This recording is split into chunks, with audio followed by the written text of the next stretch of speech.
আছেন আর আমি আছি, ভাবনা কি আর আছে আমার। মা আছেন আর আমি আছি, ভাবনা কি আর আছে আমার।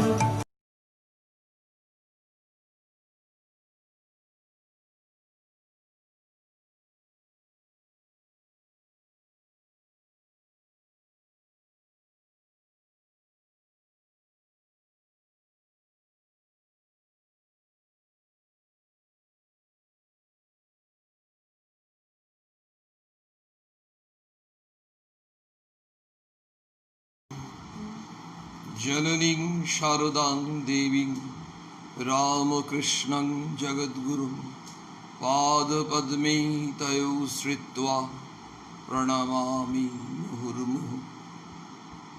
ঠাকুর মা স্বামীজিকে প্রণাম নিবেদন করি। আপনাদের সকলকে শ্রদ্ধা, নমস্কার, আন্তরিক শুভেচ্ছা জানাই। আমাদের প্রতি রবিবার আমরা মাতৃপ্রসঙ্গ, মাতৃ অনুধ্যান করে থাকি প্রত্যেক সপ্তাহে রবিবার, না 365 দিনই করি, বা লিপ ইয়ারে 366 দিনই করি। আসলে প্রতি রবিবার যেটা করা হচ্ছে সেটা হচ্ছে অন্ডাল বিবেকানন্দ ভাব প্রচার সোসাইটির উদ্যোগে একটি বিশেষ সভা বা আলোচনায় আমরা বসি, মায়ের স্মরণ মনন করি। কিন্তু তাহলে তো আমাদের বাকি দিনগুলো সপ্তাহে আমরা মাতৃপ্রসঙ্গ করবই না, কিন্তু মাকে ছাড়া তো আমাদের জীবনটাই অচল। প্রথমেই যদি আমরা এই ভাবনাটা না রাখতে পারি, মা বলছেন না, শরণাগত হও বাবা, শরণাগত হও। তো আমাদের জীবনটাই হয়ে উঠুক মাতৃময়। মা আছেন আর আমি আছি, ভাবনা কি আছে আমার। এই স্তরে আমাদেরকে প্রতিনিয়ত এগিয়ে যাওয়ার চেষ্টা করতে হবে, যেন আমাদের ওই জীবনের লক্ষ্য ওই মায়ের যে চরণ যুগল সেটাই হচ্ছে আমাদের জীবনের সার। মায়ের কথা যখন আমরা মা মা কথাটা উচ্চারণ করলেই দেখবেন আমাদের প্রত্যেকের একটা শিহরণ হয়। মা একাক্ষরী শব্দ, কিন্তু এই শব্দের কি শক্তি! মায়ের কাছে আমরা শক্তি প্রার্থনা করি, যেমন ঠাকুরের কাছে আমরা শ্রদ্ধা ভক্তি প্রার্থনা করি। শিব স্বরূপ স্বামীজির কাছে আমরা যেমন নিঃস্বার্থপরতা। আসলে বিষয়টা হচ্ছে, মা বলছেন না বাবা, শরণাগতি, ভক্তি, বিশ্বাস সব প্রার্থনা করবে, তার সঙ্গে নির্বাসনা প্রার্থনা করবে। আমাদের বাসনা কামনাগুলো ভগবানের কাছে প্রার্থনা যেন আস্তে আস্তে ঘুচে যায়। ওই মা যেমন সংসারে থাকলেন, কিন্তু সংসারে থেকেও কিভাবে সংসারী না হয়ে থাকা যায় সেটা মা কিন্তু দেখিয়ে গেলেন। মা খুব বেশি নৈতিক উপদেশ দিতেন সেটা আমরা দেখতে পাচ্ছি না। মায়ের জীবনটাই এমন যে সেই জীবন থেকে আমরা শিক্ষা পাচ্ছি। আসলে মায়ের কাছে আমরা বিভিন্ন দিন প্রসঙ্গে দেখেছি, এমনও হয়েছে কোনো সন্তান মাকে বলছেন, মা যখন আপনার কাছে আসি কি সুন্দর, একেবারে মনটা অত্যন্ত শান্ত হয়ে থাকে, বেশ সুন্দর করে আপনার কথা শুনি, বসি, কত মনটা ভালো থাকে।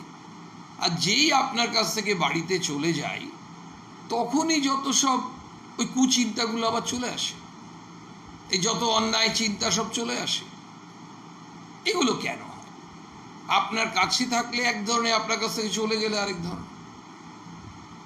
আমরা মাঝে মাঝে ভাবছি আমরা তো মায়ের সন্তান, এই মায়ের ওই সন্তানের মতো। দেখুন, যতক্ষণ আমরা যে কোনো জায়গায়, এই আজকে বলে না, যে কোনো সময় হয়তো কোনো মহারাজ হয়তো মাতৃপ্রসঙ্গ করছেন, বা এই ধরনের আজকে যেমন আমাদের হচ্ছে কত সম্মেলন হচ্ছে, সেখানে যখন আমরা শুনছি তখন আমরা কেমন ডুবে থাকছি। আমরা ডুবে থাকছি কেন? আমরা মাতৃপ্রসঙ্গ করছি বা মায়ের প্রসঙ্গ শুনছি, তার মানে আমরা মায়ের কাছেই তো আছি। ওই যে মায়ের কাছে যাচ্ছিলেন সন্তান, তখন মা শরীরে আছেন, মায়ের কাছে যাচ্ছেন, মা নিজে কথা বলছেন, এখনো তো আমরা মায়ের কাছে আছি। মায়ের প্রসঙ্গে ডুবে আছি মানে মায়ের সঙ্গে আছি। এই মায়ের সঙ্গে আছি যতক্ষণ, ততক্ষণ কিন্তু মনটা বেশ ভালো। দেখুন, অন্য কিছু চিন্তা খুব একটা আসছে না। আসছে না কেন? মানে ওই চিন্তা যে এসে ঢুকতে যাবে, কিন্তু মা আমাদেরকে এমন করে রাখছেন, সেই আমরা সাগরে ডুবেই আছি। ওই সেই সমুদ্রে যখন আমরা ডুবি, তারপর আবার যখন স্নান করে বেরিয়ে চলে আসি, ওই খানিকটা ঠাকুর সেই হাতির কথা বলছেন, সেই ধরনের ব্যাপার। মানে আমরা যখন আবার ওখান থেকে সরে আসছি, তখন আমাদের মনে বিভিন্ন রকম এই চিন্তা চলে আসছে। চিন্তা মানে সবসময় কুচিন্তা নয়, কিন্তু অনেক সময় ভুল চিন্তা আসছে, অন্যায় চিন্তা আসছে, যেগুলো কিন্তু আমাদের কষ্টও হচ্ছে হয়তো, কিন্তু আমরা কেন জানি না এখান থেকে বেরিয়ে আসতে পারছি না। তো আমরাও মাকে একই প্রশ্ন করি। আমরা যে প্রশ্নটা করবো তার আগেই তো মায়ের সন্তান তো মাকে এই প্রশ্ন করেছেন।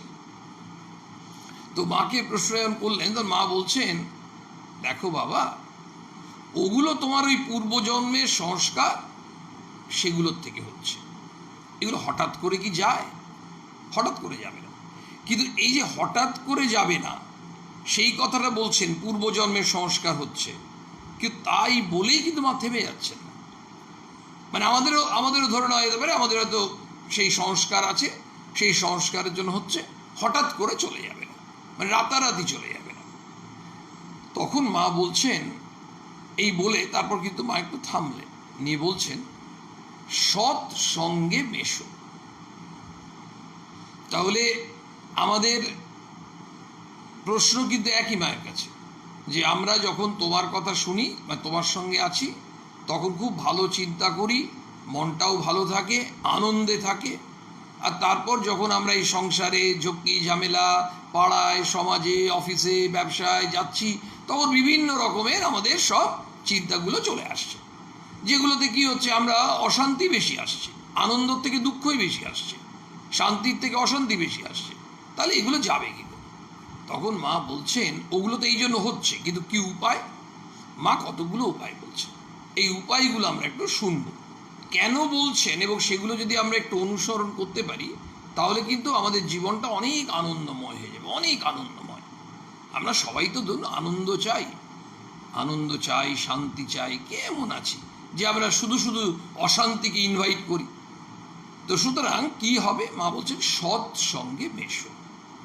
এখন মা তো ভগবতী, মা অন্তর্যামিনী, মা তো আমাদের মনের কথা সব জানেন।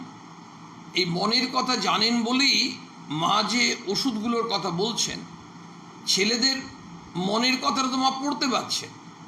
আমরা মায়ের তো এই যে সারা পৃথিবী জুড়ে তো মায়ের সন্তান। মা বললেন না, ঠাকুর যখন মাকে বলেছিলেন ওই কলকাতার লোকগুলো, মা তো পরে বললেন, রাসবিহারী মহারাজকে হাতটা ঘুরিয়ে বললেন, ও কলকাতার লোক বলতে সমস্ত জগতের কথা ঠাকুর বলেছেন। তো তাদেরকে দেখার দায়িত্ব মাকে দিয়ে গেলেন। তো মা আমাদের দেখছেন, এবং নিরন্তর দেখছেন, দেখে এসেছেন, দেখবেন। কারণ মা হচ্ছেন জন্ম জন্মান্তরের মা, এবং এই কথা মা স্বয়ং বলছেন। এই যে জন্ম জন্মান্তরের মা, তিনি অন্তর্যামিনী কথাটা প্রসঙ্গে একটি দুটি ঘটনা আমরা একটু উল্লেখ করতেই পারি। দেখুন, মায়ের এক সন্তান মায়ের কাছে, মায়েরই মন্ত্র শিষ্য, তো তিনি যখন দীক্ষা লাভ হয়েছে, তখন তো কম বয়স, মায়ের কাছে দীক্ষা লাভ হয়েছে জয়রামবাটিতে। পরে তিনি সন্ন্যাস নিয়েছেন যখন, তারপর তিনি বিভিন্ন দায়িত্বে ছিলেন, এবং সেই সন্তান, মায়ের সেই সন্তান যেদিন দীক্ষা হলো জয়রামবাটিতে, তারই স্মৃতিচারণার একটি ঘটনা মনে পড়ছে, আমরা একটু ভাগ করে নিই। তিনি বলছেন যে দীক্ষা নেওয়ার পরে এবার প্রসাদ পেতে বসেছি, প্রসাদের জন্য জয়রামবাটিতে ব্যবস্থা। তিনিও তো ইয়াং, যুবক, তো বলছেন আমিও বসেছি, অনেক ভক্তরাই বসছেন, অনেকেই বসছেন প্রসাদ পেতে, ভাত ডাল তরকারি পরিবেশন হয়েছে। তো বলছেন যে আমি ভাতের পরিমাণ দেখেই দেখলাম যে এইটুকু ভাতে কি হবে আমার, এ তো পেটের এক কোনায় গিয়ে কোথায় তাও তো ভরবে না, এইটুকু ভাত, এই ভাবছেন, শুধু ভেবেছেন, আর কিছু না। মা কোথা থেকে চলে এসেছেন, এসে একদম তিনি যেখানে বসেছেন তার কাছাকাছি এসে দাঁড়ালেন, সবার দিকে নজর করছেন। মায়ের তো সবাই সন্তান, সবাই প্রসাদ পেতে বসছেন, সবাইকেই বলছেন ভালো করে দাও। তারপরে ওই পরিবেশনকারীকে ডাকলেন, ডেকে বলছেন, এই ছেলেটি এর এইটুকু ভাতে কি হবে, আর ও তো পেটই ভরবে না, আরো দাও, আরো বেশি করে ভাত দাও, ও তো এতে কিছুই হবে না। দেখুন, শুধু তিনি বলছেন আমি শুধু মনে ভেবেছি। মা অন্তর্যামিনী। আমাদের মনে যদি কখনো একটুও ভাবনা, আন্তরিক কিছু আসে, ঐকান্তিক কোনো ইচ্ছা, মা সব জানবেন, মা সব বুঝবেন, এবং আমাদের যেটা মঙ্গল সেটা মা করবেন। আমাদের মনের মধ্যে তো ইচ্ছাটা আনতে হবে। ওই যে প্রথম ওষুধটা দিয়েছেন সৎসঙ্গে মেশো, এর মধ্যে কিন্তু ওষুধটার মধ্যে আছে সে হোমিওপ্যাথি পুরিয়ার মতো। দেখুন, ওই মানুষটি একেবারে বিস্মিত হয়ে গেলেন, বলছেন অন্তর্যামিনী ছাড়া কি করে বুঝবেন যে আমি মনে মনে ভাবলাম যে আমার এইটুকু ভাতে তো পেট ভরবেই না। তিনি এসে পরিবেশনকারীকে বলছেন। আরেকটি ঘটনা শুনুন। মায়েরই আরেক মন্ত্রশিষ্য, পরে স্বামী অম্বানন্দ নাম হয়েছিল, তিনি কেরল, তার শরীর দক্ষিণ ভারতের। তো তিনিও মায়ের কাছে এসেছেন যখন মায়ের দর্শন পেয়েছিলেন, তখন 1914 সালে। তো সেই সময় তারও তো বয়স বেশি নয় আমাদের, তখন সেই যুবক, তো মায়ের কাছে এসছেন। তো মায়ের খুব আদর পেয়েছেন, স্নেহ পেয়েছেন, মায়ের চরণামৃত নিয়েছেন। এবার মায়ের কাছ থেকে বিদায় নেবেন। বিদায় নেওয়ার পরে যখন দেশে ফিরে গেছেন, ফিরে গিয়ে এবার চাকরি করছেন, কাজ করতে হতে মাসে তো বেতন পান, মাইনে পান। তো ওনার কি মনে হয়েছে যে আমি রাসবিহারী মহারাজকে 1.5 টাকা পাঠিয়ে দেবো। 1.5 টাকা তখনকার দিনে, এই 1.5 টাকা পাঠিয়ে বলবো যে 1 টাকার মিছরি কিনে মাকে দিতে, মা সেটি ঠাকুরকে নিবেদন করবেন। তার মনে মনে ইচ্ছে হয়েছে, খুব মনে মনে ইচ্ছে হয়েছে, তিনি তো দেশে আছেন। তার মনে মনে ইচ্ছে হয়েছে আমি রাসবিহারী মহারাজকে একটা চিঠি লিখবো, অনুরোধ করব প্রার্থনা করে যে মাকে অনুগ্রহ করে একটা বিনম্র নিবেদন, মা ওই মিছরিটা ঠাকুরকে নিবেদন করে দেবেন, তারপর তার থেকে কয়েকটা মিছরি যদি উনি আমাকে প্যাকেট করে পাঠিয়ে দেন, সেটি আমার কাছে রাখবো, খুব আনন্দ হবে, প্রসাদ না, সে খুব আনন্দ হবে, আমারও হবে, অন্য যাদের পাবো তাদেরও। তো তারপরে এই মনে মনে ইচ্ছেটা হয়েছে, এই পর্যন্ত তাও ভুলে গেছেন, যা হয় 7 কাজে অনেক সময় ভুলে গেছেন। এদিকে কি দাঁড়িয়েছে, এদিকে কয়েক মাস হয়ে গেছে, মাইনে পান, কিছুদিনের মধ্যে টাকাও শেষ হয়ে যায়, সবই। কয়েক মাস পরে হঠাৎ একদিন খুব পবিত্র দিনে তিনি পুজো করে উঠেছেন, পুজো করে উঠে দেখছেন 2টো চিঠি এসছে। সেই 2টো চিঠির মধ্যে একটা চিঠি পড়লেন, দ্বিতীয় চিঠিটা দেখছেন একটা প্যাকেট আছে। সেই চিঠিটাতে প্যাকেটে কি আছে দেখি, প্যাকেটের উপরে একটা মোড়কে লেখা আছে শ্রী শ্রী মায়ের প্রসাদ। তাড়াতাড়ি প্রণাম করে এবার প্যাকেটটি খুলেছেন, মায়ের প্রসাদ খুলে দেখছেন কয়েক টুকরো মিছরি। আমাদের গায়ে কাঁটা দিয়ে উঠছে। মা অন্তর্যামিনী, কোথায় সন্তান কি ভেবেছে যে মাকে 1 টাকা দিয়ে মিছরি রাসবিহারী মহারাজকে বলবেন, সেই মিছরি কিনে মা ঠাকুরকে নিবেদন করবেন, সেই মিছরি প্রসাদ হয়ে তার কাছে আসুক, তার তীব্র ইচ্ছা। দেখুন, আমাদের সত্যি বলছি, শিহরণ হচ্ছে। মা আমাদের সব মনের কথা জানেন, সব জানেন, আমরা জানি না। এটা কিন্তু বিশ্বাস, আমাদের ভাবার দরকার নেই যে তারা খুব সৌভাগ্যবান, তাদের কথা, মায়ের কত কৃপা পেয়েছেন, মায়েরই মন্ত্রশিষ্য, তাই মা তার কথা ভেবে প্রসাদ পাঠিয়ে দেওয়া হলো, শ্রী শ্রী মায়ের প্রসাদ, প্যাকেট খুলে দেখছে মিছরি। তা নয়, ওই যে অন্তর্দৃষ্টি, অন্তর্যামিনী, তার যে দৃষ্টি, তার যে শক্তি, সেই শক্তি দিয়ে ভক্তের, আমরা তো ভক্ত, সন্তানের ওই যে আন্তরিক ইচ্ছা, মা সেটি কিন্তু বুঝতে পারে এবং মা কিন্তু পূরণও করে। হ্যাঁ, অবশ্যই আমরা যদি এমন কোনো ইচ্ছে ব্যক্ত করি মায়ের কাছে, যেটা আমার অকল্যাণ হবে, অথবা আমার ওই ইচ্ছে পূরণের জন্য অনেক মানুষের অকল্যাণ হবে, সেটি মা পূরণ করবেন না। সেটি মা পূরণ করবেন না, করেননি। আপনাদের সেই ঘটনা জানা আছে, তবু প্রসঙ্গত বললে খারাপ না। সেই ডাক্তারবাবুর স্ত্রী, ডাক্তার কাঞ্জিলালের স্ত্রী, তিনি মাকে সেই ইচ্ছে প্রকাশ করেছিলেন যে আমার স্বামীর যাতে আয় বেশি হয়। ডাক্তার কাঞ্জিলালের স্ত্রীর এই প্রার্থনা মা পূরণ করেনি, সঙ্গে সঙ্গে বলেছিলেন সেই আশীর্বাদ তো আমি করতে পারি না মা। কারণ ডাক্তার কাঞ্জিলালের যদি আয় বেশি হতে হয়, আমরা সাধারণ মানুষ এটুকু বুঝতে পারছি, ডাক্তারবাবুর আয় কখন বেশি হবে? যখন মানুষের রোগ অসুখটা বাড়বে, অনেক রোগী হবে। তাহলে মায়ের সন্তানরা রোগ অসুখে ভুগুক, মা চাইবেন? কখনো না। তাহলে আমরা যদি ভেবে থাকি যে আমি একটা ব্যবসা করব, ব্যবসায় লাল হয়ে যাব, অনেক মানুষ কিন্তু তাতে ক্ষতিগ্রস্ত হবে। আমি মাকে প্রার্থনা করি আমার ওই মিছরির মতো যা শুনলাম, বা ওই যে মানুষটি সন্তানটি বললেন যে আমি বলছিলাম যে আমার পেট ভরবে না, তিনি এসে বলছেন একে আরও বেশি ভাত দাও, সব পড়তে পারেন, তাহলে নিশ্চয়ই মা পড়তে পারবেন। হ্যাঁ, মা পড়তে পারবেন, কিন্তু সেই ইচ্ছে পূরণ করবেন না।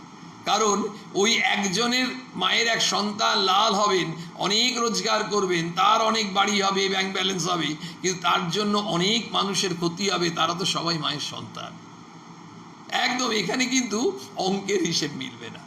তাহলে প্রার্থনার মধ্যেও কি থাকবে, সেইটার জন্য আবার আমরা মায়ের সেই ওষুধে চলে আসি। দেখুন, আমরা এই ঘটনাগুলো শুনছি আর ভেতরটা কেমন হয়ে উঠছে, ওরে বাবা, মা সব জানেন, সব জানেন। আমরা শুধু মাকে একবার মা বলে যদি আমাদের মনের ইচ্ছেটা বলতে পারি, আমরা কি চাইছি।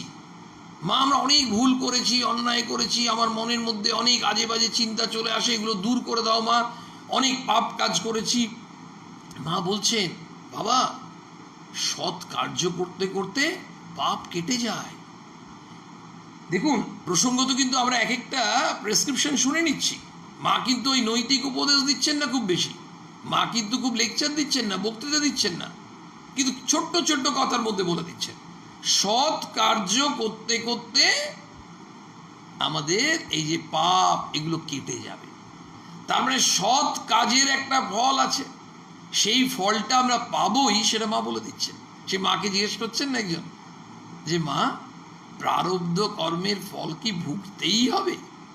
মানে যদি ভগবানকে খুব করে ডাকি, তাহলে কি প্রারব্ধ কর্মের ফলটা কেটে যাবে না?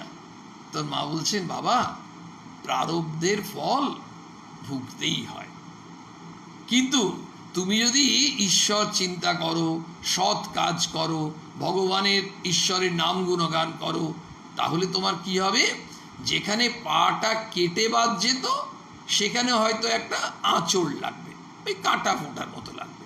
তার মানে একটা বিরাট কিছু, আমার সে বলি না আমরা যে অনেক বড় একটা বিপদ ছিল, ভগবান পার করে দিলেন খুব অল্পের ওপর দিয়ে, ওই হচ্ছে অল্পের ওপর দিয়ে। তার মানে কোথাও একটা ছিল, সেটা কেটে গেল, ওইটাই মা বলছেন যে তুমি বুঝতেই পারবে না। সেই জন্য বারবার মা প্রেসক্রিপশনটা কি করলেন, যে আমাদের সন্তান জিজ্ঞেস করছেন, আমরা জিজ্ঞেস করছি যে আমাদের মনের মধ্যে অনেক অন্যায় চিন্তা আসে, অশুভ চিন্তা আসে, তোমাকে নিয়ে আছি, ভালো আছি, কিন্তু আমরা তো অফিসে কাজ করতে হবে, ব্যবসা করতে হবে, সংসারেও তো পরিবারের সঙ্গে, মানুষের সঙ্গে মিশতে হবে, আত্মীয় স্বজনের সঙ্গে কথা বলতে হবে, পাড়া প্রতিবেশীর সঙ্গে, অসামাজিক হয়ে তো থাকতে পারবো না। মানুষ তো সামাজিক জীব।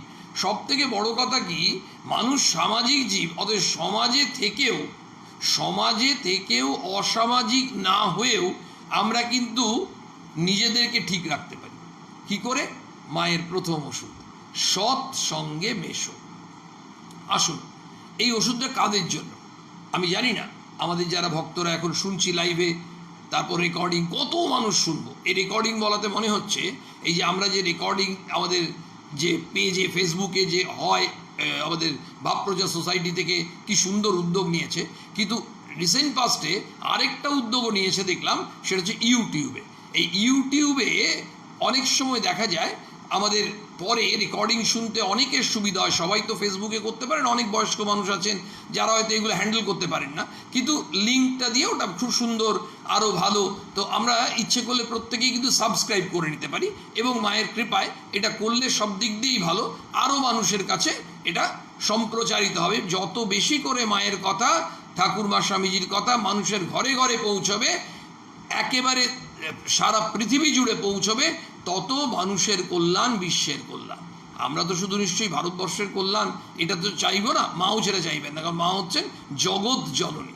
ঘটনা হচ্ছে এই জন্য আমরা এইভাবে কিন্তু সাবস্ক্রাইবও করতে পারি এবং করবও মায়ের কৃপায়। কিন্তু ঘটনা হচ্ছে এই যে বলছিলাম যে লাইভ শুনি, রেকর্ডিং শুনি, ফেসবুক হোক, ইউটিউব হোক, যেভাবেই শুনি না কেন, আমাদের যারা আছে তারা কি কত বয়সের আমরা জানি না তো, বিভিন্ন বয়সের আছে।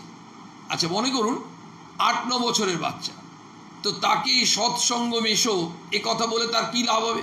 সে তাকে বলতে যান, মায়েরা দাদু ঠাকুমারা বলতে যান, বলে কাঁচকলা, আমাকে ওসব বলো না, আমি 7 বছরের বাচ্চা, 8 বছরের বাচ্চা, আমাকে এসব বলছো না। ওকে বলতে হবে, ওকে তো সৎসঙ্গে মেশো কথাটা এইভাবে বললে হবে না, যাকে যেমন তাকে তেমন, মায়েরই কথা, ওকে কি বলতে হবে। এবং আমরা বলে থাকি, অস্বীকার করবো না। দেখুন আমরা প্রত্যেকেই কিন্তু নিজেরা মাথা নাড়বো, হ্যাঁ হ্যাঁ ঠিক তো আমরা বলি।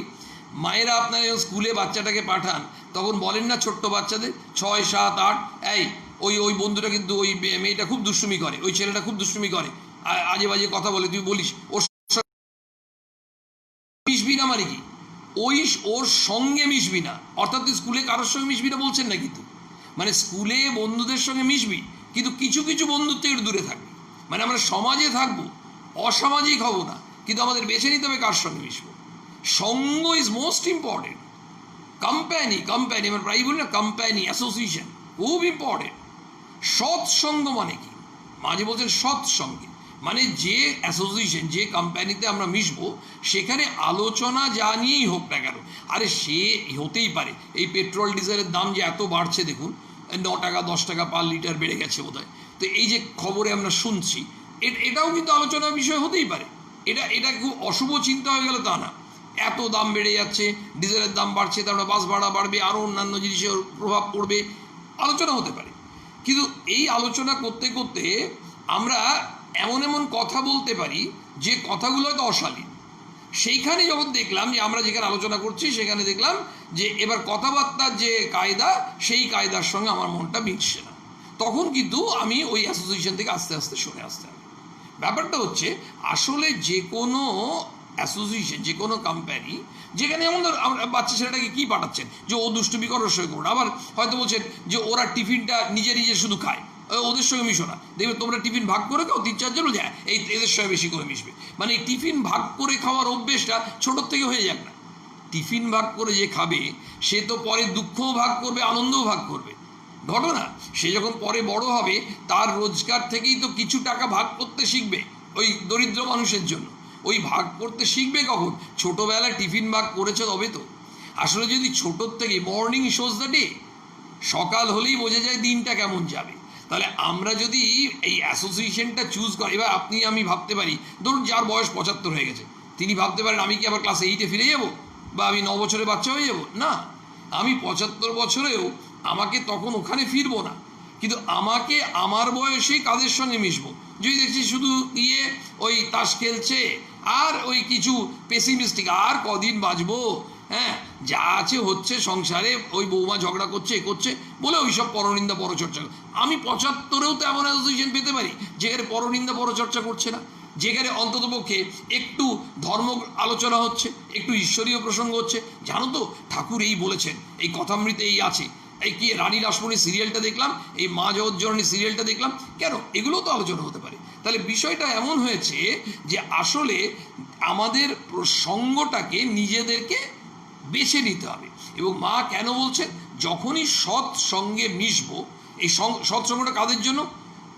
জাতি, ধর্ম, লিঙ্গ, বয়স নির্বিশেষে, পুরুষদেরও তাই, স্ত্রীদেরও তাই।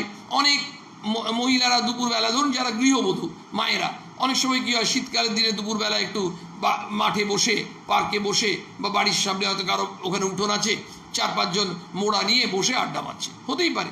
এই আড্ডা মারতে মারতে দেখতে হবে যে ঠিক আছে, আনন্দ, সিনেমা, থিয়েটারে আলোচনা হতে পারে, অনেক কিছু হতে পারে। যখনই পরনিন্দা পরচর্চা এবং এটা হতে শুরু করলো, 1 দিন 2 দিন, আস্তে আস্তে নেশা, ওই আফিগের নেশার মতো, এবং তখন কি দাঁড়ালো, আলটিমেটলি এমন একটা অবস্থা হয়ে যায়, ওইখানে তখন মনে হয় আরে মা মা পুরিয়াটা তো অন্য দিয়েছেন, মা বলছে সৎসঙ্গে মেশো, ব্যাস আমাদের এসে স্পার্ক করবে। আস্তে আস্তে দেখলাম আমাদের মধ্যে হয়তো 2-3 জন যারা মায়ের কথা একটু শোনার চেষ্টা করছি, যারাই চেষ্টা করছি, ওই টিমটা ছোট হয়ে গেল। আগে 7-8টা মোড়া বসেছিল, এখন দেখা যাচ্ছে 2-3টে টুল বা মোড়া, মানে 3-4 জন ছিটকে গেছে। ছিটকে জন্য ভাল লাগছে না, তারা মায়ের কাছে শুনেছে সৎসঙ্গে মেশো। আসলে কি, ওই যে পরনিন্দা পরচর্চা করার পর কি ক্ষতি হয়? ক্ষতি হচ্ছে মনটা তো তখন ওই বিষাক্ত হাওয়া ঢুকে গেছে। এই যখনই মনটা বিষময় হয়ে যাচ্ছে তখন বাড়িতে এসে তার ইম্প্যাক্ট পড়বে তো সংসারে। স্বাভাবিকভাবেই আমাদের মনের মধ্যে তখন আর কিছু না, ওই এর এফেক্টটা কেমন হবে, ওই পরিবারের সবার উপর পড়বে। আমাদের মধ্যে যদি কোনো ভালো চিন্তা থাকে, সেই চিন্তা কিন্তু ছড়িয়ে দেওয়া যায় পরিবারে, সমাজে। যেমন ওই ভাইরাস ছড়াচ্ছে, তেমনি আমাদেরও ভালো চিন্তাটা ছড়ানো যায়। ভালো চিন্তাটা জন্মাবে কোত্থেকে? আছে তো মনের মধ্যে, কিন্তু মনের মধ্যেই ভালো চিন্তাটা থাকবে, ওটাকে তো নাড়াচাড়া করতে হবে। তার জন্যই কোম্পানি দরকার। দেখবেন ট্রেনে উঠে আমরা অনেক সময় জায়গা না পেলে না কোথাও একটা দাঁড়িয়ে থাকি, বসার জায়গা না পেলাম তো কি আছে, এবার দাঁড়িয়ে আছি, কি আনন্দে আছি, একদম ওখানে লোকজন আছে, হাসি ঠাট্টা করছে। হঠাৎ দেখলাম ওই 2-3টে রো পরে একটা সিট খালি হচ্ছে, তাড়াতাড়ি গিয়ে বসলাম, হয় না? গিয়ে দেখলাম বসেছি, 5 মিনিট পর উঠেও চলে এলাম, সিট ছেড়ে আবার এখানে দাঁড়ালাম। মানে ওই 5 মিনিটের মধ্যে এমন আলোচনা শুরু হয়েছে, সেই আলোচনায় ওখানে বসে থাকা মানে নিজের মনে হচ্ছে যে আমি এখনই ফেন্ট হয়ে যাব। ওই মায়ের কথা শুনতে শুনতে আবার মনটা তৈরি হয়েছে। তো ওই মনের 2টো কম্পার্টমেন্ট আছে, বিবেকী অবিবেকী, মাই বলেছেন। তো তখন আমার বিবেকী কম্পার্টমেন্টটা আমাকে বললো না না না, এখানে বসিস না, আরে দাঁড়িয়ে থাকবি তাও ভালো, একটু পায়েই ব্যথা হবে কিন্তু মনে তো ব্যথা হবে না। ওখানে সরে এসে আবার এখানে এলাম। কি অদ্ভুত!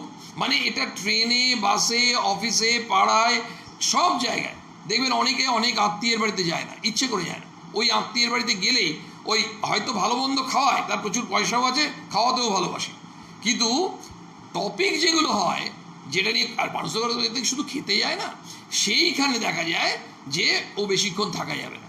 তখন ওই একবার গেছে গেছে ওই হয়ে গেল, ওই প্রথমবার এবং শেষবার।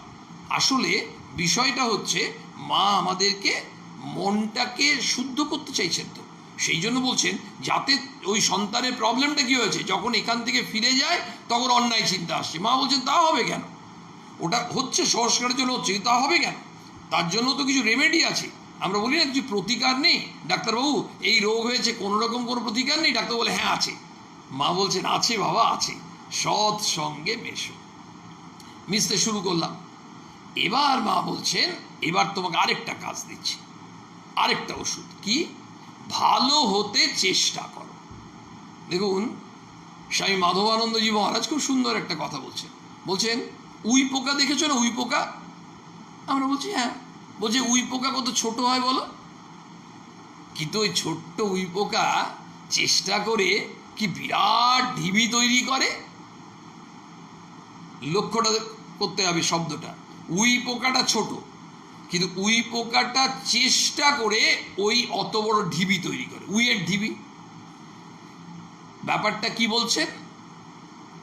বলছেন যে চেষ্টা এবং আন্তরিকতা এইটার খুব প্রয়োজন। চেষ্টা, এই যে চেষ্টা করা, আমরা কোন ক্ষেত্রে বলি না চেষ্টা করার কথা?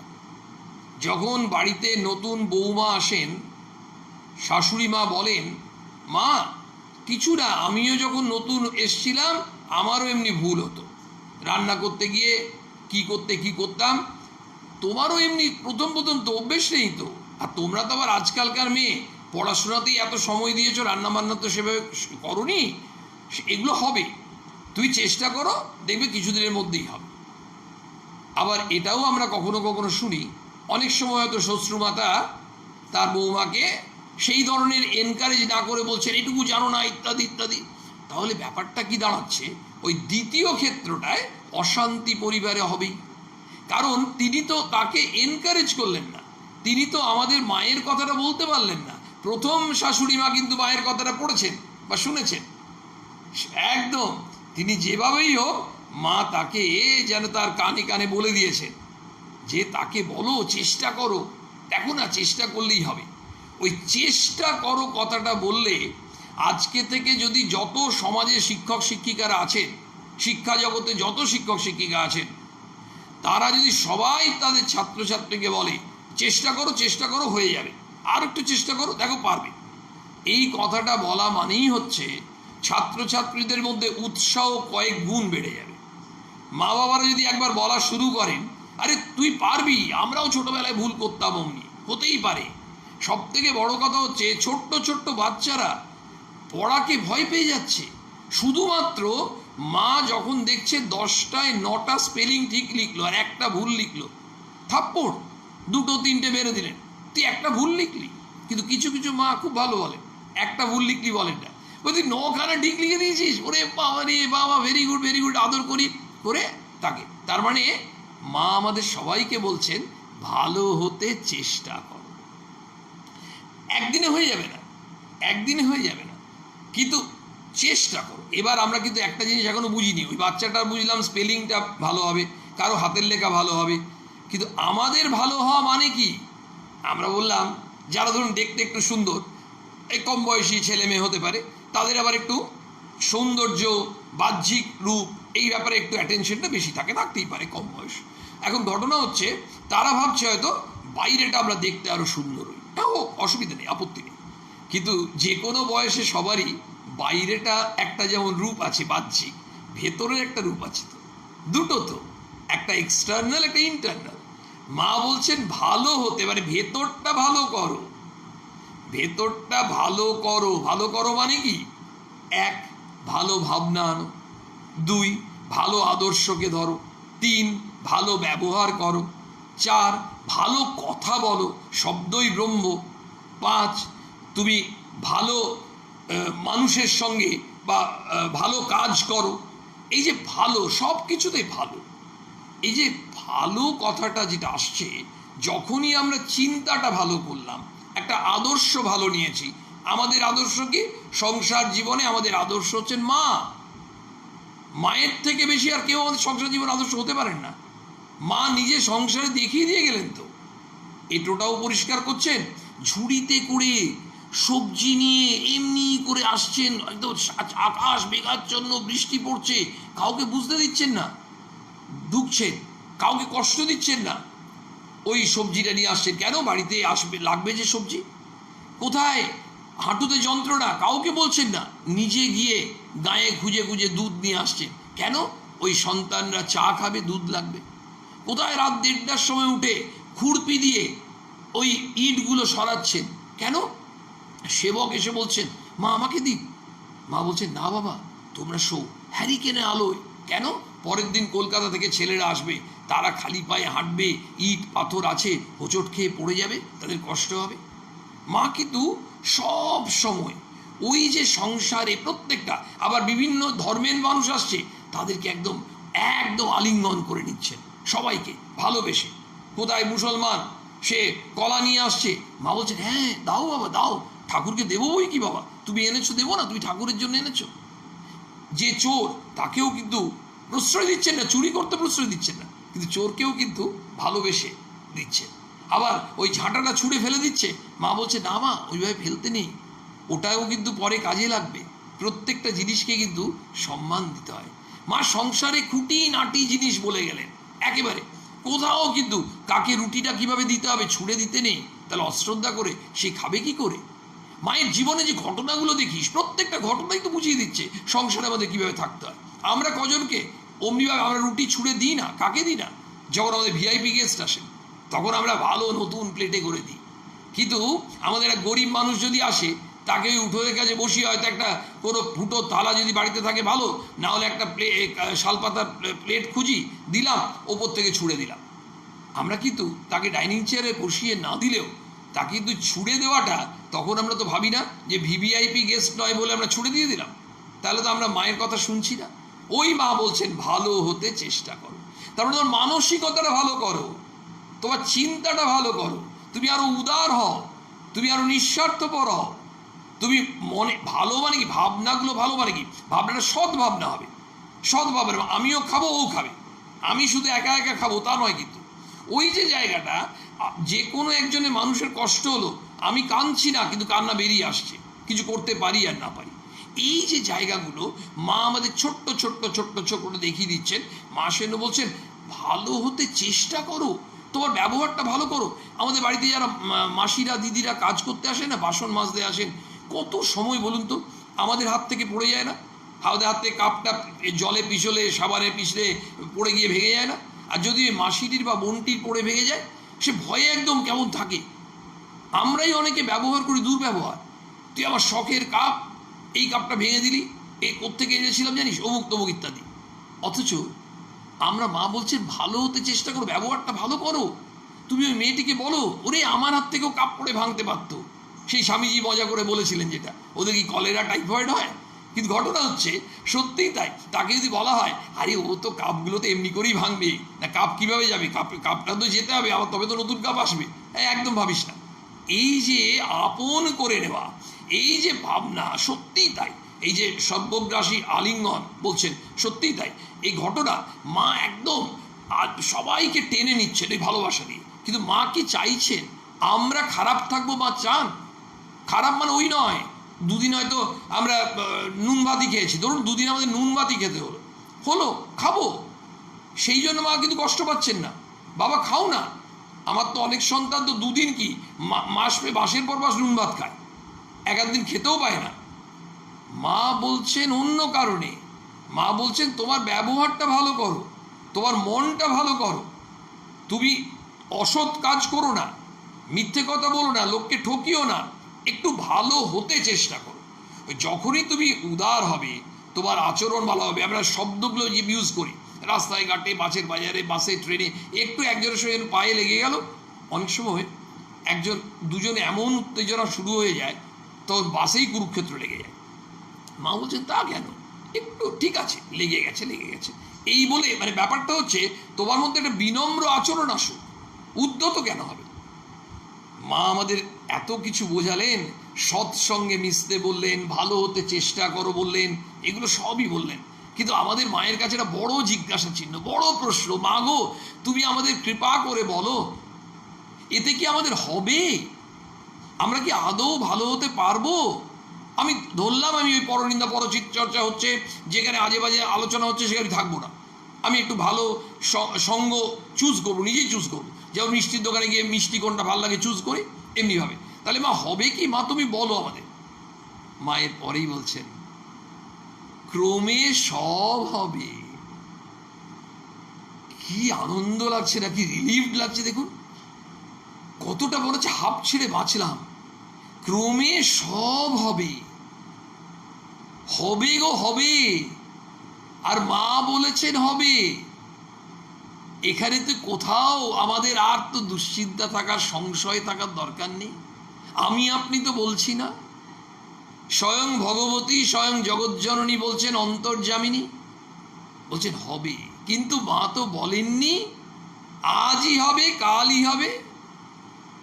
মা বলছেন ক্রমে সব হবে। এই ক্রমে সব হবের মধ্যে মা তো একটা জিনিস আমাদের আনতে চাইছেন, সেটি হচ্ছে ধৈর্য। ধৈর্য ধরো বাবা, ধৈর্য ধরো। স্বামীজি বলছেন না, patience, patience, purity, patience and perseverance.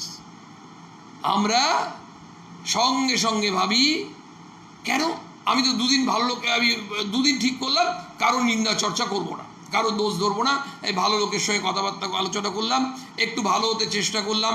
এই বাড়িতে যে মাসিটি বাসন মাজতে আসে, সে ওই ধরনের ঘটনা ঘটলে তাদের না না না কিছু চিন্তা করিস না, হতেই পারে, একদিন কামাই করলো তো তোর কেন, ও তো তোর কাকুও কামাই করে, এসব হয়ে যায়, এসব বলে টলে ম্যানেজ করা গেল। কিন্তু দুদিন চার দিন পর দেখছি তাতে তো আমার কিছু হচ্ছে না, আবার যথা পূর্বং তথা পরং। আরে ভাই, আমি আবার তো ব্যাক টু প্যাভিলিয়ন, ওই আবার সব অশুভ চিন্তা আসছে, অন্যায় কাজ করছি, সব করছি। মাকে বললাম মা তুমি তো বললে আমাদের দুটো ওষুধ তো দিয়েছিলে, করলাম তো, সৎসঙ্গে মেশো, ভালো হতে চেষ্টা করো।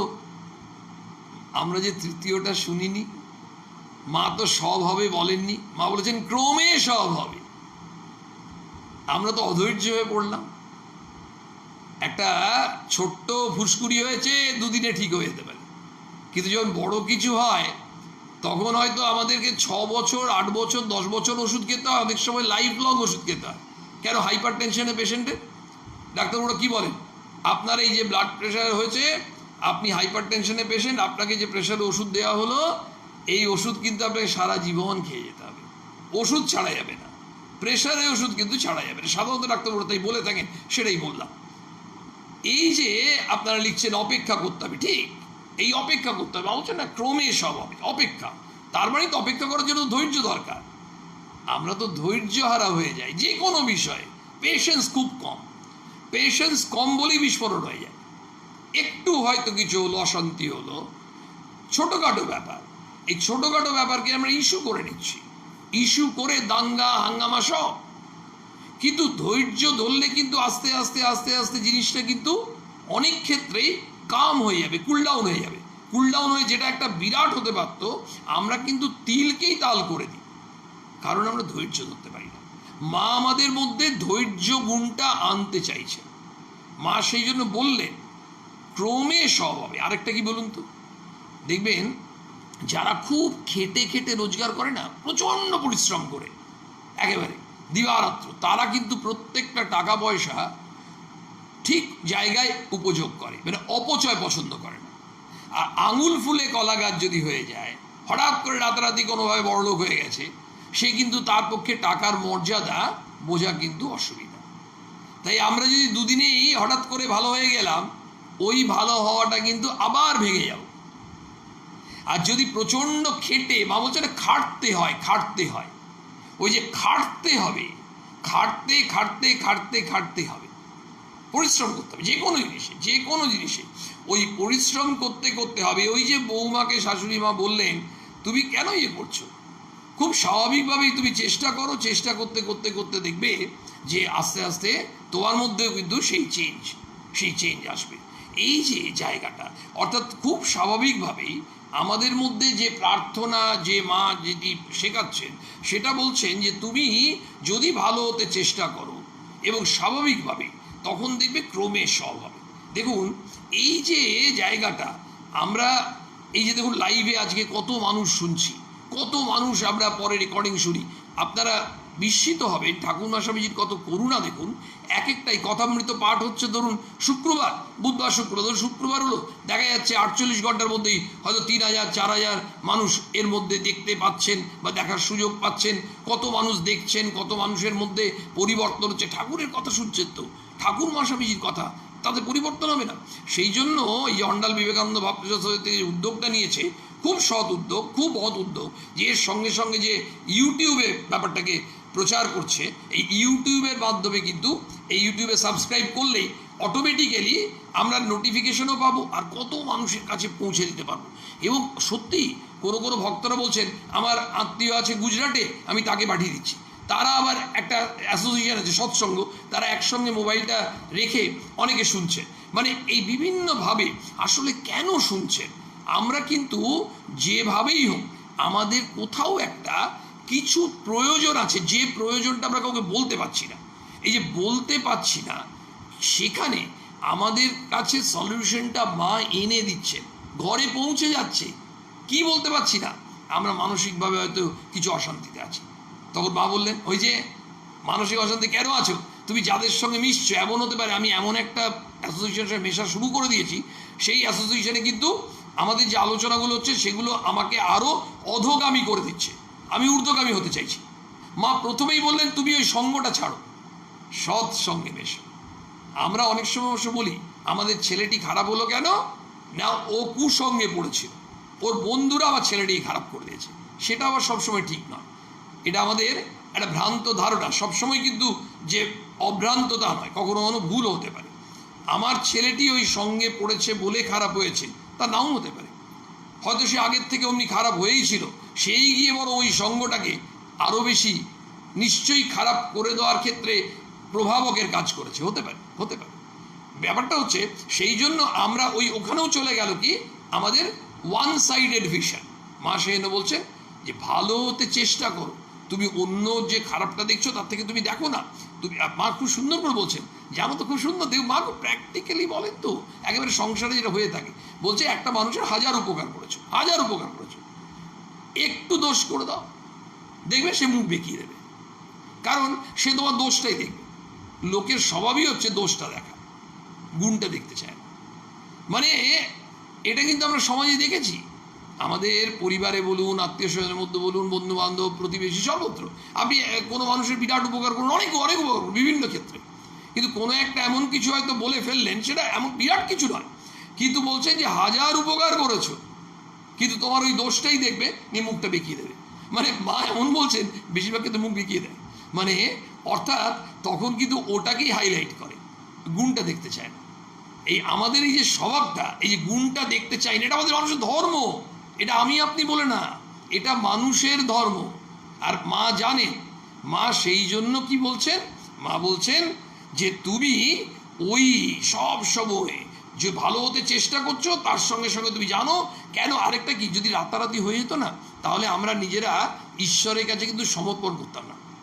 ওই যে মা বলছে শরণাগত হও, যখন তুমি শরণাগত হবে মহামায়া তোমাকে পথ ছেড়ে দেবে। মানে ওই যে তুমি তো সারেন্ডার করে দিয়েছো, তাহলে এই শরণাগত হওয়ার ইচ্ছেটা অনেক বেশি বাড়বে, অনেক বেশি বাড়বে, কারণ আমরা তো জানি ক্রমে সব হবে, ওই আস্তে আস্তে আস্তে আস্তে আস্তে, এবং তখন আমাদের মনে হবে কিন্তু এটা তো হলো সবই, কিন্তু এর জন্য আমরা শক্তি পাবো কোত্থেকে? এই যে ভালো হতে চেষ্টা করবো, ভালো হতে চেষ্টা করতে গেলেও তো খারাপ হয়ে যায়, আমাদের কিছুতেই ব্যবহারটা চেঞ্জ করতে পারছি না। ওই দিদি আসলেই, দিদি 2 দিন কামাই করে 3য় দিন এলেই প্রথম কথা বলি কেমন আছো নয়, 2 দিন আসনি কেন, মজা পেয়েছো, আমার শরীর খারাপ ছিল, মানে না থাকলেও বলবো শরীর খারাপ ছিল। তাহলে এই করতে করতে আমরা কিছুতেই কিন্তু নিজেদেরকে পাল্টাতে পারছি না। কেন? তাহলে মা বলছে তুই ভালো হতে চেষ্টা করছো না, তা নয়, চেষ্টা করছি তো পারছি না। কেন পারছি না? কারণ আমরা কোথাও শক্তির অভাব পাচ্ছি। তাই শক্তি আসবে কোত্থেকে? সর্বশক্তিমানের কাছ থেকে, সর্বশক্তিমান, অমনিপোটেন্ট। সের মা বললেন 4th স্টেপে বলছেন ঠাকুরকে ডাকো, ব্যাস, ঠাকুরকে খুব করে ডাকো, একেবারে কেঁদে কেঁদে ব্যাকুল হয়ে। তোমার তো আপনার ঠাকুর তো পর নন, ঠাকুরকে খুব প্রার্থনা করো, একেবারে তার কাছে সারেন্ডার করে দাও, সমর্পণ করে দাও, যে আমি ভালো হতে চেষ্টা করছি ঠাকুর, আমি ভালো হতে পারছি না, তুমি আমাকে শক্তি দাও। মা বলছেন এবার তো তার দায়িত্ব, মানে এবার তার দায়িত্ব দে, আমি হ্যান্ড ওভার করে দিলাম, চার্জ হ্যান্ড ওভার করে দিলাম। যেই চার্জ হ্যান্ড ওভার হয়ে যায়, দেখবেন একজন অফিসার হয়তো আরেকজন অফিসারকে চার্জ হ্যান্ড ওভার করে দিলেন, হ্যান্ড ওভার করে দিয়ে এবার উনি চলে যাবেন, 2-1 দিন হয়তো আসছেন, কিন্তু উনি বলছেন 2-1 দিন আমি যে অফিসে আসছি আমার কোনো রেসপন্সিবিলিটি নেই, আমি তো চার্জ হ্যান্ড ওভার করে দিয়েছি। এই চার্জ হ্যান্ড ওভার করে দেওয়ার পর যেন রিলিভড, বাবা যতক্ষণ চার্জ ছিল আমি আনসারেবল ছিলাম কিছু একটা হলে, এখন 2 দিন আসছি আমি তো আর আনসারেবল নই, এবার উনি আনসারেবল। তেমনি আমি এখন ভুল করছি, তাহলে তার দায়িত্ব, আমি তো, কিন্তু এই তার দায়িত্ব বলে আমার দায়িত্ব নেই তা নয়, কিন্তু তার দায়িত্ব, তিনি আমাকে হাতে ধরে নিয়ে যাবেন। এবার এই হাতে ধরে যে নিয়ে যাবেন, তখন আমাদেরকে তো তার কাছে সেই নিরন্তর কাঁদতে হবে যে আমাকে তুমি শক্তি দাও যাতে আমি ভালো হতে চেষ্টা করতে পারি, আমাকে তুমি শক্তি দাও যাতে আমি যে সঙ্গে আমার মিশলে আমার মনটা বিষাক্ত হয়ে যাচ্ছে, সেই সঙ্গ থেকে আমি মনটাকে সরিয়ে আনার জন্য আমি যেন ওখান থেকে বেরিয়ে আসতে পারি। দেখবেন অনেক সময় আমরা চাইলেও কিন্তু অনেক সময় বেরোতে পারি না, মানে অ্যাসোসিয়েশনটা এমন, মানে কম্প্যারিটা এমন হয়ে গেছে না, মানে বেশ আনন্দ পাই তো। এই যে পরনিন্দা পরচর্চা করতে করতে অনেকে মজা করে বলে যে খুব বেশি খাওয়া হয়ে গেলে সেদিন ওই আড্ডাটাতে বেশিক্ষণ বসতে হয়, তাহলে আর ডাইজিন খেতে হয় না, মানে ব্যাপারটা যে অ্যান্টাসিডের কাজ করে, এটা অনেকে মজা করে বলে, লাইটলি বললাম। তো এই যে বলে মানে আসলে কি, মানুষের এই করতে করতে আমাদের অভ্যেস হয়ে গেছে, এবং সর্বত্র এই যে পরনিন্দা পরচর্চা মানে কি আলটিমেটলি কি দাঁড়ালো, মানে আমি নিজে সেফ, এবং প্রত্যেকে আমরা নিজেকে একেবারে দ্য মোস্ট পারফেক্ট ভাবি, 100% খাঁটি নিজে, বাকি সবার 99 হতে পারে, কেউ 95 হতে পারে, কেউ 1% ভালো হতে পারে, কিন্তু আমি 100% ভালো। আর মা ঠিক উল্টোটা বলেছেন, বলছেন তোমার অদোষদর্শিতা, তুমি যখন নিজের দিকে আঙুলটা করবে, তখন আঙুলটা করলে তোমার কি হবে, তোমার ওই যে অন্যের যে ভুলগুলো ধরে এই অভ্যেসটা আস্তে আস্তে কাটবে, ক্রমে কাটবে, এই যে ক্রমে সব হবে, মা বললে ক্রমে সব হবে, আস্তে আস্তে কাটবে। কারণ আমাদের ডিপেন্ড করছে, আমরা যখন কোনো চিকিৎসকের কাছে যাই তখন চিকিৎসক রোগটা দেখে বলেন আপনি রোগটা সবে হয়েছে আর আপনি এসছেন, খুব ভালো। এটাই রোগটা অনেক দিন ধরে আপনি বাঁধিয়ে আসতেন না, আপনার কিন্তু সময় লাগতো সারতে, এটা বেশি দিন লাগবে না। ব্যাপারটা হচ্ছে আবার অনেক সময় আমরা যাই, এই যে বিশেষ করে এই ক্যান্সারাস পেশেন্ট, লোকে তো বুঝতে পারে না ক্যান্সার হয়েছে না, কি করে বুঝবে? তো অনেক সময় দেখা যায় যখন যাচ্ছে কেউ বলছেন, ওখানে বলছেন 3rd স্টেজে এসছেন বা খুব অ্যাডভান্স স্টেজে এসছেন, অনেক সময় বলছেন 1st স্টেজে এসছেন। তাহলে স্টেজ অনুযায়ী ডিপেন্ড করছে ওই পেশেন্টের অবস্থাটা কেমন হবে। আমরাও তো সেই অর্থে পেশেন্ট, সেই মানসিক যে দুশ্চিন্তা নয়, মানসিক যে ত্রুটিগুলো, সেই ত্রুটিগুলো সে বিভিন্ন অ্যাসপেক্টেই, সেগুলো তো কাটাতে হবে। সেগুলো কাটানোর জন্য রেমেডিয়াল মেজার কি? ওই যে মা বললেন প্রথম সৎসঙ্গে মেশো, তাহলে তুমি বাড়িতে গিয়ে তোমার অন্যায় এই আমরা এই 1 ঘন্টা পরে আমরা আবার যে যা নিজের কাজে যাবো, ব্যাস হয়ে গেল, সব ভুলে গেলাম, তা নয়। এটা মনে মনে খুব চিন্তা করতে হবে, প্রায়ই করতে হবে। আরে আমাকে এবার আজ থেকে আমি প্রতিজ্ঞাবদ্ধ যে আমি সেই অ্যাসোসিয়েশনে মিশবো, যে অ্যাসোসিয়েশন অ্যাটলিস্ট আমার চিন্তাগুলোর মধ্যে একটা সদর্থক চিন্তা, লোকের কল্যাণ চিন্তা, পবিত্র চিন্তা, আনন্দময় চিন্তা। গান শুনলে কি অপবিত্র চিন্তা হয়ে গেল? তা নয়, আনন্দময় চিন্তা, মানে আনন্দ দেবে মানুষকে, কষ্ট দেবে না। আমি ভালো হতে চেষ্টা করব, আমি এটা বিশ্বাস রাখবো যে একদিনে হবে না, বছরের পর বছর লাগতে পারে, ধৈর্য ধরতে হবে। আমি কতটা খারাপ সেই অবস্থা থেকে আছে, ক্রমে সব হবে। কিন্তু সব কিছুর উপরে হচ্ছে ঠাকুরকে খুব করে ডাকতে হবে। ঠাকুর আর ভগবানের সে বিশ্বাস, সেই বিশ্বাস, এই ভগবানের বিশ্বাস বলতে মনে পড়লো, সে মায়ের কাছে মা একবার বলছে দেখো ভগবানের বিশ্বাস কেমন জানো তো, মনে করো আমি তোমাকে লিখলাম চিঠিতে যে এই কয়েকটা জিনিস তুমি নিয়ে আসবে, ব্যাস। তো তুমি চিঠিটা পেলে, পড়লে কয়েকটা জিনিস নিয়ে আসবে, তারপর তোমার চিঠিটার আর কি দরকার? চিঠিটা তো তার কোনো দরকার নেই, তুমি তো জেনে নিয়েছো কি হবে, তুমি ওই কয়েকটা জিনিস নিয়ে আমার কাছে চলে এলে। তারপরে তুমি যেই জানতে পেরেছো যে ভগবানই তোমার সব, তো সুতরাং তুমি আর ভেতরে অত তুমি শাস্ত্র পড়তে শুরু করেছো, এই সব পড়ে ভুলেই যাচ্ছ। তো তুমি বিশ্বাসটা আনো যে তিনি আমাদের ত্রাণকর্তা। ঠাকুরকে ডাকো, তুমি আমায় পথ দেখাবে, তুমি আমাকে শক্তি দাও যাতে আমি ভালো চিন্তা করতে পারি, অন্ততপক্ষে লোকের খারাপ না করি, হয় না, আমি ভালো না করতে পারি, কারো খারাপ না করি, অন্ততপক্ষে যতটা সম্ভব চেষ্টা করবো যাতে সব সময় সকলের কল্যাণ প্রার্থনা, মঙ্গল প্রার্থনা। সে আবার শত্রু হোক, মিত্র হোক, যাই হোক না কেন।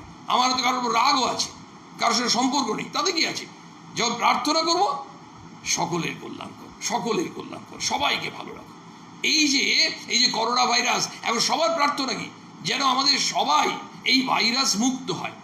না এমনিতে হলে হবে না যে আমরা আমাদের আত্মীয়রা যেন ভাইরাস মুক্ত হই, আমাদের যেন অ্যাটাক না করে, এটা হলে হবে না। ঠাকুরকে ডাকো। এরপরে কিন্তু মা শেষকালে বলছেন ঠাকুরকে ডাকো মানে খুব খুব ঐকান্তিক প্রার্থনা, তিনি সমস্ত কিছু ঠিক করবেন। এই তিনি হচ্ছেন আমাদের জগৎ পিতা, তার কাছে সেই কেঁদে কেঁদে প্রার্থনা ব্যাকুল হয়ে। তারপরে শেষে মা বলছেন ওই সন্তানকে, আমি তো রইলুম। এই আমি তো রইলুম শোনার পরে আমরা যতজন শ্রোতা আছি এখন বা পরে যে যখন শুনবো, আমাদের মনে মনে হবে ব্যাস ওই 1 2 3 4 আর দরকার নেই, সৎসঙ্গে মেশারও দরকার নেই, ভালো হতে চেষ্টা করারও দরকার নেই। কে চেষ্টা করবে? ক্রমে সব হবে। কে ধৈর্য ধরবে?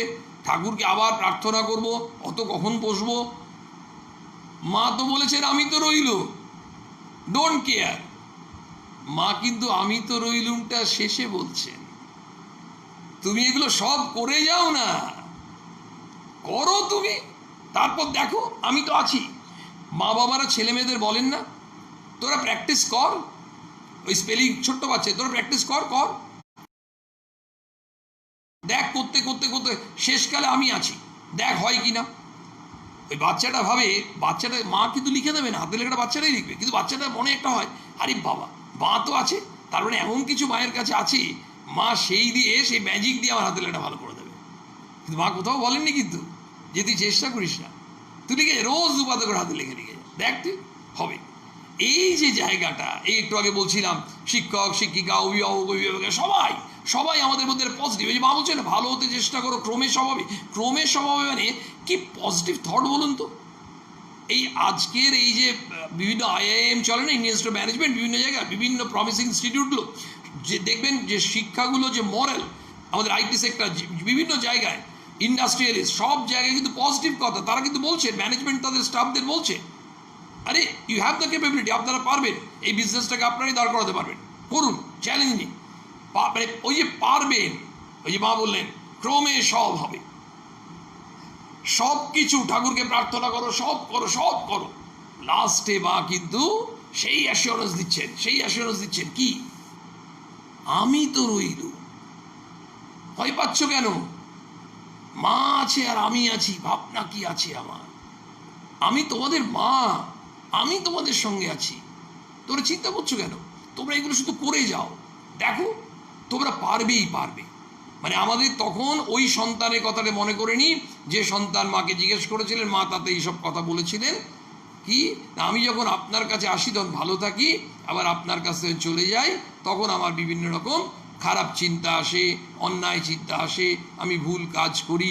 তখন মা বলেছিলেন যে ও তোমার পূর্বজন্মের সংস্কারের জন্য হচ্ছে, কিন্তু এগুলো তো হঠাৎ করে পাল্টে যাবে তা নয়, তবে কি করতে হবে বলে মা বলছেন। তাহলে আমাদের হঠাৎ করে ওগুলো চলে যাবে না, আমরাও কিন্তু যখন এইসব প্রসঙ্গে থাকি তখন খুব ভালো থাকি, আবার অন্য সময় কিন্তু আমাদের মনটা কেমন বিক্ষিপ্ত হয়ে থাকে, কিন্তু আমাদের মন খারাপ করার দরকার নেই, চিন্তা করার দরকার নেই। এই যে মা যে কথাগুলো বললেন, এগুলো শুধু আমরা একটু জীবনে অনুসরণ করার চেষ্টা করা, এক আন্তরিক চেষ্টা করতে হবে। কি? এক, আমাদের সঙ্গটা ব্যাপারে আমরা সচেতন হব, যাদের সঙ্গে গল্প করছি, উঠছি, বসছি ইত্যাদি, একটু ওই হ্যালো হলো 2-1 মিনিট কথা বললাম তাতে নয়, যাদের সঙ্গে অনেকক্ষণ কাটাবো সেই অ্যাসোসিয়েশনটা। এবং এমনও হতে পারে হয়তো ওখানে আমাদের চিন্তার টপিকগুলোকে একটু ঘুরিয়ে দেওয়া যায়, হয়তো ওই অ্যাসোসিয়েশনটাই কিন্তু অন্য অ্যাসোসিয়েশন হয়ে যাবে, ওটাই দেখা যাবে অন্য তাদের মধ্যে আলোচনার বিষয় পাল্টে যাচ্ছে, হয়ে যায়। সেই জন্য বলছেন তুমি ভালো হতে চেষ্টা করো, তুমি চেষ্টা করো, মানে আমরা প্রত্যেকে চেষ্টা করবো, যে যার নিজের মতো চেষ্টা করবো, আর যে যার নিজের মতো চেষ্টা করব, এবং সঙ্গে সঙ্গে প্রত্যেককে মা বলছেন হবে, সব হবে, কিন্তু তোমাদের ধৈর্য ধরতে হবে, ক্রমে সব হবে। আর ক্রমে হলে কি হয়, সেটা আমাদের পার্মানেন্ট হয়, অন্ততপক্ষে দীর্ঘস্থায়ী হয়, যদি পার্মানেন্ট নাও বলি দীর্ঘস্থায়ী হয়। আর যদি হঠাৎ করে কিছু পরিবর্তন হয় সেগুলো ক্ষণস্থায়ী হয়। এই 2 দিন ভালো থাকলাম, ওই বাচ্চা ছেলে যেমন মা হয়তো খাইয়ে এই দিল, এই করলো, হ্যাঁ 2 দিন আমি খুব পড়লাম ইত্যাদি, আবার তৃতীয় দিন যে কেসে মা বলছে তোর আজকে থেকে আবার যে কেসে 2 দিন বেশ কথা শুনেছিলিস, আসলে ক্ষণস্থায়ী। সেই জন্য ওই ক্রমে সব হবে, যখন চেষ্টা করতে করতে খাটতে হবে, তখন আমাদের ওটা আচরণ হয়ে যাবে, তখন আমরা ওই মাসির সঙ্গে কামাই করলেও মিষ্টি করে কথা বলি, বরং জানতে চেষ্টা করি শরীর খারাপ হয়েছিল নাকি, বাড়িতে কোনো অসুবিধা হয়েছিল, আমাকে খবর দিসনি কেন, তোর দরকার হলে বলবি, এই ভালোবেসে, মানে যারা তুমি তো আমার আপনার লোক, ওই যে মা বলছেন। তারপরে করতে কি হবে, বলছেন যে তুমি এগুলো করতে গিয়ে তুমি অনেক সময় বাধা পাবে। আর এই দেখবেন রাস্তায় হাইওয়ে যেতে আমরা পাই না, মাইলস্টোন, ওই ডিস্টেন্স লেখা থাকে, অমুক জায়গা 5 কিলোমিটার, আবার 1 কিলোমিটার, অমুক জায়গা 4 কিলোমিটার, ওই যে লেখা থাকে, ঠিক আমাদেরও কিন্তু 1 কিলোমিটার পর বিভিন্ন বাধা আসবে, মানে জীবনের বিভিন্ন ফেজে বিভিন্ন বাধা আসবে, সেই বাধাগুলো কাটিয়ে ভালো হবো, ওরে বাবা ভেরি ডিফিকাল্ট, অলমোস্ট ইম্পসিবল। মা বলছে না গো, অসম্ভব নয়, তুমি ঠাকুরকে ডাকো, ওই ঠাকুর ওই বাধাগুলো কাটিয়ে দেবে। ওই যে মা ইটগুলো তুলে দিচ্ছিলেন, ওটা হচ্ছে আমাদের চলার পথের বাধা, জীবনে চলার পথের বাধাগুলো মা কিন্তু দূর করে দিচ্ছেন। ওই ইট তোলাটা আমাদের কাছে এখন সিম্বল, কাটিয়ে দিচ্ছেন মা, ওই বাধাটা কেটে যাবে, ঠাকুরকে ডাকো। আর শেষে অ্যাসিওরেন্স দিলেন, একেবারে আশ্বস্ত করলেন আমাদের, আমি তো রইলুম। মায়ের সেই আশ্বাস বাণী, সেটাই আমাদের প্রতি মুহূর্তে বাঁচিয়ে রাখছে। মনে ভাববে আর কেউ না থাক, আমার একজন মা আছেন। জয় মা, জয় মা, জয় মা।